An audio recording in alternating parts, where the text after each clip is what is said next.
গপ্প মিরের থেকে এবার ছোট গপ্প। Welcome to GMT shorts. আজকের গপ্প মানিক বন্দ্যোপাধ্যায়ের লেখা কে বাঁচায় কে বাঁচে। Any digital copy of this content leading to piracy is a crime. এই গল্পের যে কোনো রকম পাইরেসির বিরুদ্ধে উপযুক্ত আইনি ব্যবস্থা নেওয়া হবে। পাইরেসি দণ্ডনীয় অপরাধ। অনুগ্রহ করে পাইরেসি করবেন না, পাইরেসি সাপোর্ট করবেন না। তাহলে শুরু করা যাক।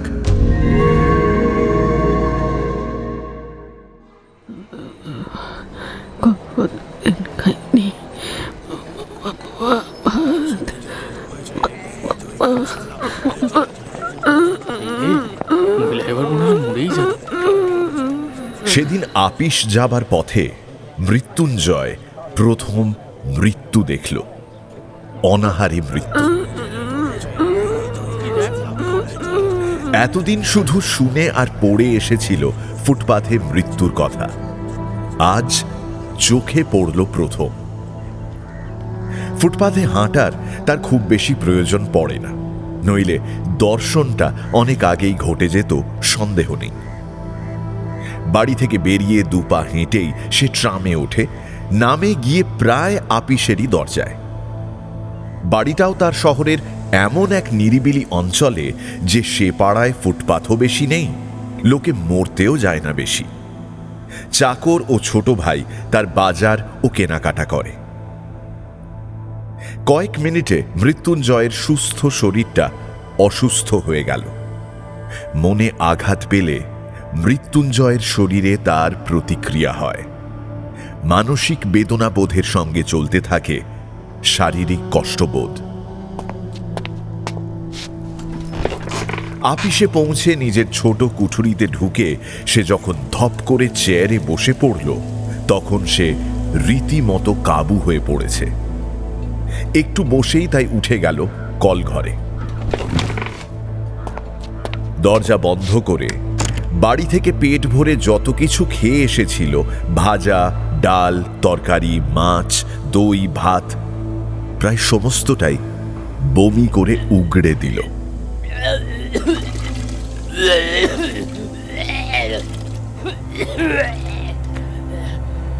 পাশের কুঠুরি থেকে নিখিল যখন খবর নিতে এলো, কলঘর থেকে ফিরে মৃত্যুঞ্জয় কাচের গ্লাসে জল পান করছে। গ্লাসটা খালি করে নামিয়ে রেখে সে শূন্য দৃষ্টিতে দেয়ালের দিকে তাকিয়ে রইল। আপিসে সে আর নিখিল প্রায় সমপদস্থ। মাইনে দুজনেরই সমান। একটা বাড়তি দায়িত্বের জন্য মৃত্যুঞ্জয় 50 টাকা বেশি পায়। নিখিল রোগা, তীক্ষ্ণ বুদ্ধি এবং একটু আলসে প্রকৃতির লোক। মৃত্যুঞ্জয়ের 2 বছর আগে বিয়ে করে 8 বছরে সে মোটে 2টি সন্তানের পিতা হয়েছে। সংসারে তার নাকি মন নেই। অবসর জীবনটা সে বই পড়ে আর একটা চিন্তা জগৎ গড়ে তুলে কাটিয়ে দিতে চায়। অন্য সকলের মতো মৃত্যুঞ্জয়কে সেও খুব পছন্দ করে। হয়তো মৃদু একটু অবজ্ঞার সঙ্গে ভালোবাসে। মৃত্যুঞ্জয় শুধু নিরীহ, শান্ত, দরদি ভালো মানুষ বলে নয়, সৎ ও সরল বলেও নয়, মানব সভ্যতার সবচেয়ে প্রাচীন ও সবচেয়ে পচা ঐতিহ্য আদর্শবাদের কল্পনা তাপস বলে। মৃত্যুঞ্জয় দুর্বলচিত্ত, ভাবপ্রবণ আদর্শবাদী হলে কোনো কথা ছিল না। 2টো খোঁচা দিয়ে খেপিয়ে তুললেই তার মনে পুঞ্জ পুঞ্জ অন্ধকার বেরিয়ে এসে তাকে অবজ্ঞেয় করে দিত। কিন্তু মৃত্যুঞ্জয়ের মানসিক ক্রিয়া প্রতিক্রিয়া নিস্তেজ নয়। শক্তির একটা উৎস আছে তার মধ্যে।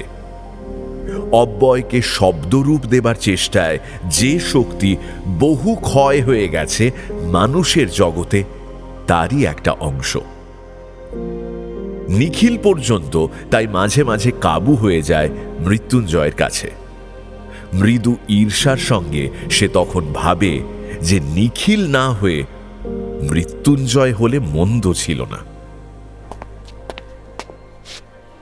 মৃত্যুঞ্জয়ের রকম দেখেই নিখিল অনুমান করতে পারল বড় একটা সমস্যার সঙ্গে তার সংঘর্ষ হয়েছে এবং সারশিতে আটকানো মৌমাছির মতো সে মাথা খুঁড়ছে সেই স্বচ্ছ সমস্যার অকারণ, অর্থহীন, অনুচিত কাঠিন্যে।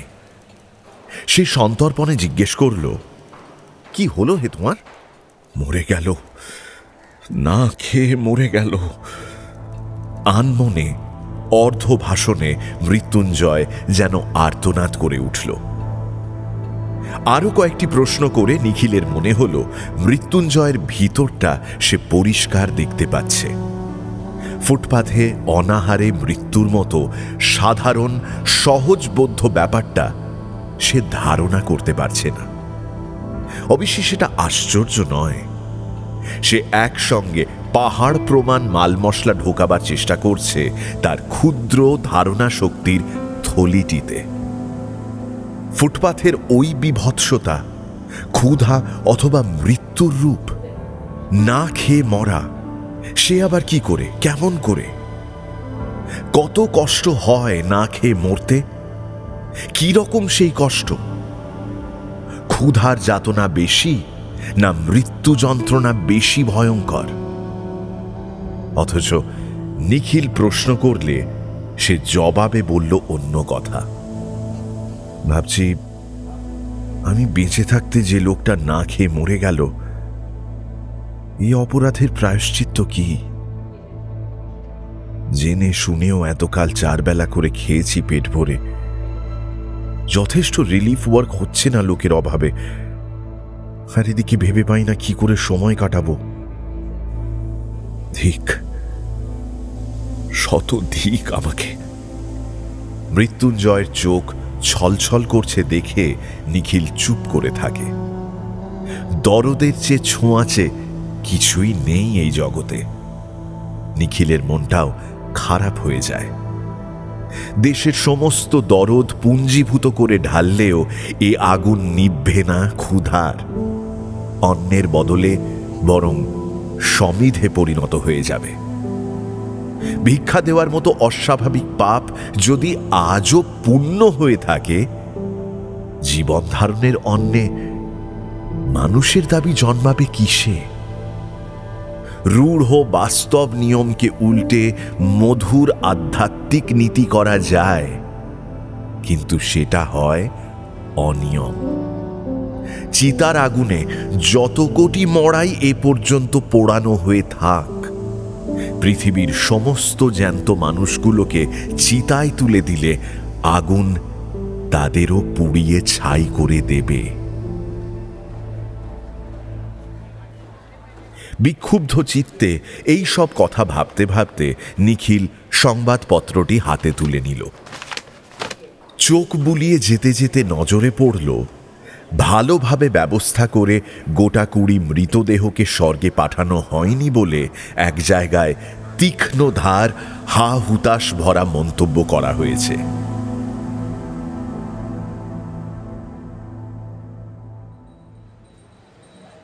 কদিন পরেই মাইনের তারিখ এলো। নিখিলকে প্রতি মাসে 3 জায়গায় কিছু কিছু টাকা পাঠাতে হয়। মানি অর্ডারের ফর্ম আনিয়ে কলম ধরে সে ভেবে ঠিক করবার চেষ্টা করছে 3টি সাহায্য এবার 5 টাকা করে কমিয়ে দেবে কিনা। এই সময় মৃত্যুঞ্জয় ঘরে এসে বসল।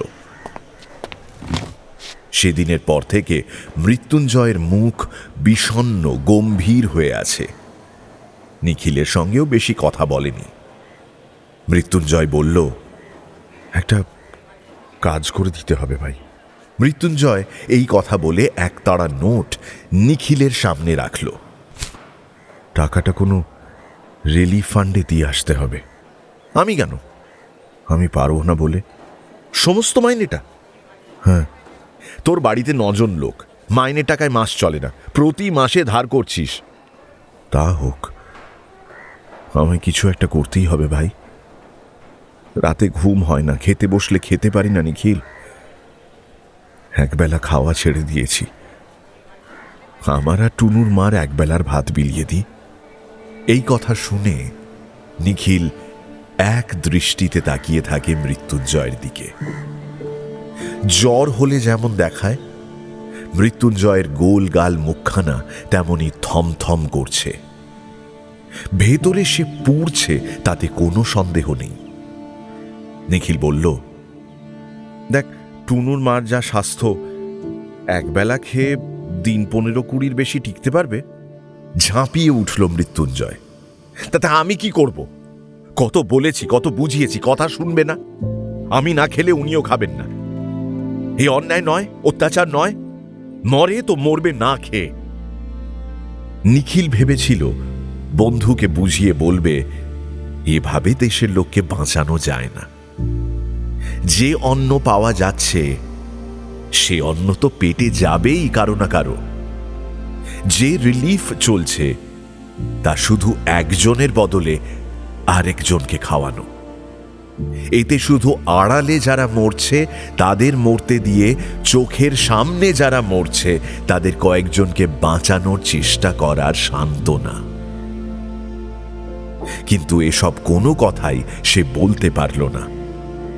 সমস্ত কথা গলায় এসে আটকে গেল। নিখিল বলল, ভুরি ভোজনটা অন্যায়, কিন্তু না খেয়ে মরাটা উচিত নয় ভাই। আমি কেটে ছেটে যতদূর সম্ভব খাওয়া কমিয়ে দিয়েছি। বেঁচে থাকতে যতটুকু দরকার খাই, এবং দেশে সমস্ত লোক মরে গেলেও যদি সেইটুকু সংগ্রহ করার ক্ষমতা আমার থাকে, কাউকে না দিয়ে নিজেই আমি তা খাবো। নীতি ধর্মের দিক থেকে বলছি না, সমাজ ধর্মের দিক থেকে বিচার করলে 10 জনকে খুন করার চেয়ে নিজেকে না খাইয়ে মারা বড় পাপ। মৃত্যুঞ্জয় বলল, ওটা পাশবিক স্বার্থপরতা নিখিল। আরে কিন্তু যারা না খেয়ে মরছে তাদের যদি এই স্বার্থপরতা থাকতো, 1 কাপ অখাদ্য গ্রুয়েল দেওয়ার বদলে তাদের যদি স্বার্থপর করে তোলা হতো, অন্ন থাকতে বাংলায় না খেয়ে কেউ মরতো না। তা সে অন্ন 1000 মাইল দূরেই থাক আর 31টা তালা লাগানো গুদামেই থাক। মৃত্যুঞ্জয় বলল, তুই পাগল নিখিল, বদ্ধ পাগল। বলে উঠে গেল মৃত্যুঞ্জয়।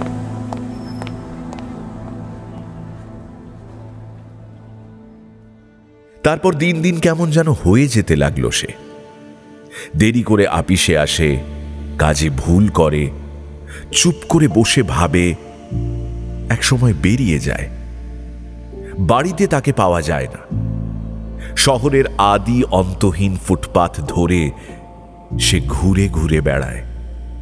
ডাস্টবিনের ধারে, গাছের নিচে খোলা ফুটপাথে যারা পড়ে থাকে, অনেক রাত্রে দোকান বন্ধ হলে যারা হামাগুড়ি দিয়ে সামনের রোয়াকে উঠে একটু ভালো আশ্রয় খোঁজে, ভোর 4টে থেকে যারা লাইন দিয়ে বসে, দাঁড়িয়ে দাঁড়িয়ে মৃত্যুঞ্জয় তাদেরই লক্ষ্য করে। পাড়ায় পাড়ায় লঙ্গরখানা খুঁজে বার করে অন্ন প্রার্থীর ভিড় দেখে। প্রথম প্রথম সে এইসব নরনারীর যতজনের সঙ্গে সম্ভব আলাপ করত। এখন সেটাও বন্ধ করে দিয়েছে। সকলে এক কথাই বলে, ভাষা ও বলার ভঙ্গি পর্যন্ত তাদের একই ধাঁচের। নেশায় আচ্ছন্ন অর্ধচেতন মানুষের প্যানপ্যানানির মতো ঝিমনো সুরে সেই এক ভাগ্যের কথা, সেই এক দুঃখের কাহিনী। কারো বুকে নালিশ নেই, কারো মনে প্রতিবাদ নেই। কোথা থেকে কিভাবে কেমন করে সব ওলটপালট হয়ে গেল তারা জানেনি, বোঝেনি, কিন্তু মেনে নিয়েছে। মৃত্যুঞ্জয়ের বাড়ির অবস্থা শোচনীয়। টুনুর মা বিছানা নিয়েছে। বিছানায় পড়ে থেকেই সে বাড়ির ছেলে বুড়ো সকলকে তাগিদ দিয়ে দিয়ে স্বামীর খোঁজে বারবার বাইরে পাঠিয়ে দেয়। কিন্তু এই বিরাট শহরের কোথায় আগন্তুক মানুষের কোন জঞ্জালের মধ্যে তাকে তারা খুঁজে বার করবে? কিছুক্ষণ বাইরে কাটিয়ে তারা ফিরে আসে। টুনুর মাকে মিথ্যে করে বলে যে মৃত্যুঞ্জয় আসছে, খানিক পরেই আসছে। খবর দিয়ে বাড়ির সকলে কেউ গম্ভীর, কেউ কাঁদো কাঁদো মুখ করে বসে থাকে। ছেলে মেয়েগুলো অনাদরে, অবহেলায়, ক্ষুধার জ্বালায় চেঁচিয়ে কাঁদে। নিখিলকে বারবার আসতে হয়। টুনুর মা তাকে সকাতর অনুরোধ জানায়, সে যেন একটু নজর রাখে মৃত্যুঞ্জয়ের দিকে, একটু যেন তার সঙ্গে থাকে। নিখিল বলে, বৌদি, আপনি যদি সুস্থ হয়ে উঠে একটু ঘরের দিকে তাকান তাহলে যতক্ষণ পারি সঙ্গে থাকব, নইলে নয়। টুনুর মা বলে, উঠতে পারলে আমি তোর সঙ্গে ঘুরতাম ঠাকুরপো। ঘুরতেন? নিশ্চয়ই। ওর সঙ্গে থেকে থেকে আমিও অনেকটা ওর মতোই হয়ে গেছি। উনি পাগল হয়ে যাচ্ছেন, আমারও মনে হচ্ছে যেন আমিও পাগল হয়ে যাব। ছেলে মেয়েগুলোর জন্য সত্যি আমার ভাবনা হয় না। কেবলই মনে পড়ে ফুটপাতের ওই লোকগুলোর কথা। আমাকে 2-3 দিন সঙ্গে নিয়ে গিয়েছিলেন। আচ্ছা, কিছুই কি করা যায় না? এই ভাবনাতেই ওর মাথাটা খারাপ হয়ে যাচ্ছে। কেমন একটা ধারণা জন্মেছে যথাসর্বস্ব দান করলেও কিছুই ভালো করতে পারবেন না। দারুণ একটা হতাশা জেগেছে ওর মনে। একেবারে মুষড়ে যাচ্ছেন দিনের পর দিন। নিখিল শোনে আর তার মুখ কালি হয়ে যায়। মৃত্যুঞ্জয় আপিসে যায় না। নিখিল চেষ্টা করে তার ছুটির ব্যবস্থা করিয়ে দিয়েছে। আপিসের ছুটির পর সে মৃত্যুঞ্জয়ের কাছে যায়।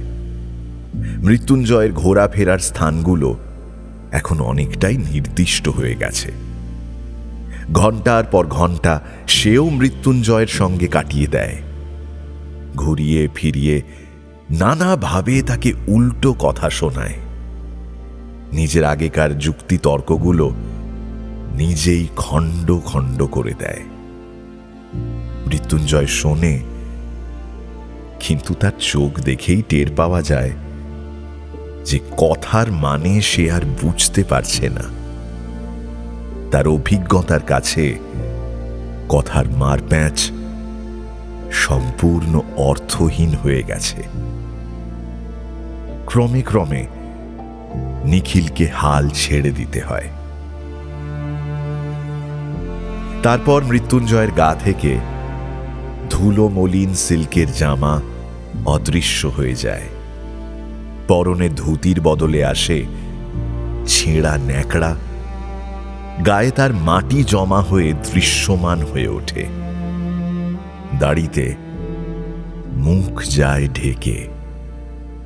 ছোট একটি মগ হাতে আরো 10 জনের সঙ্গে সে পড়ে থাকে ফুটপাথে আর কাড়াকাড়ি মারামারি করে লঙ্গরখানার খিচুড়ি খায়।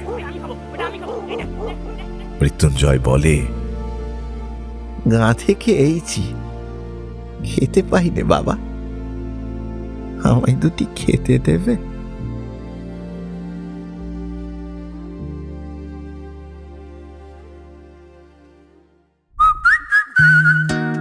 এখনকার মতো গপ্প মিলে ঠেকের সময় শেষ।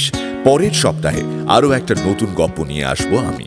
Till then, like, share and subscribe to my channel and don't forget to click on the bell icon for notifications. নিজে তো শুনছেনই, সঙ্গে বন্ধুদেরও জানান। প্রত্যেক শনিবার রাত 9টায় আমি মীর নিয়ে আসি গপ্প মিলে ঠেক, আপনার গপ্পের প্লেলিস্ট।